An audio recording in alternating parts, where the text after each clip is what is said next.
Hashtag देवलग्नम. तुम्हाला जर concept खूप चांगली आहे पिक्चरची की ना जे उशिरानं लग्न करतात म्हणजे त्यांना लग्नामध्ये एवढा इंटरेस्ट नसतो, ते खूप उशिरानं लग्न करतात आणि मग त्यानंतर काय काय सीन होतात आणि त्यानंतर त्यांचा पास्ट काय असतो, ते कशामुळे तुम्ही हा डिसिजन घेतला असतात की लग्न आम्हाला आता एवढं लवकर नाही करायचं, आणि खूप काही गोष्टी आहेत ना ह्या पिक्चरमध्ये सगळं पूर्ण एक्सप्लेन करून सांगितलं.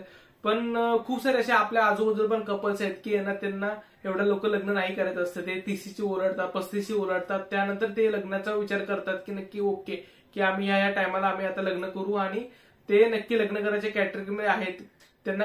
आणि असे पण खूप सारे कपल्स आहेत की त्यांना लग्नच नाही करायचं, त्यांना फक्त सिंगल राहायचे, आणि हे सगळं सांगणारा हा पिक्चर आहे. म्हणजे खूप काही अभ्यास केला पिक्चरमध्ये. जेव्हा आपण आपल्या समोर येतो, फक्त आहे ना बिलो एव्हरेज हा मूवीचं डायरेक्शन आहे, तर त्यामुळे ना जो विषय जो मांडताना डायरेक्शन पुढे येतं तेवढं ह्या पिक्चर मला येत नाही, कारण की स्टोरी लाईन जेवढं पाहिजे तशी नाही आहे पिक्चरची, पण आपल्याला फर्स्ट टू लास्ट पर्यंत खेवत ठेवणारी आहे, कारण की मध्ये मध्ये खूप सारे जोक्स पण आहेत, खूप सारे असे मुवमेंट्स पण आहेत, ते आपल्याला काही काही ठिकाणी आपल्याला शॉक पण भेटतो की ओके ह्याच्या लाईफमध्ये खूप काही असे सीन पण झालेले आहेत, तर त्यामुळे आपल्याला पुढे जाऊन काय काय गोष्टी माहिती पडतात आधीच.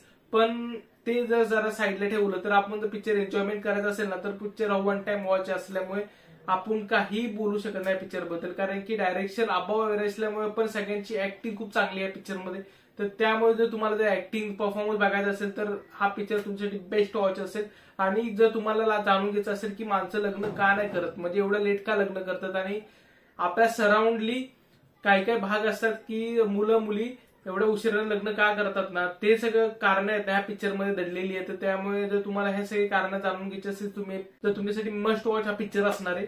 आणि ठीक आहे, म्हणजे वन टाइम वॉच असल्यामुळे ना तुम्ही फॅमिलीला सोबत घेऊन पिक्चर बघू शकता, आणि एवढं काय खास नाहीये पिक्चरमध्ये मी तर म्हणेन असं.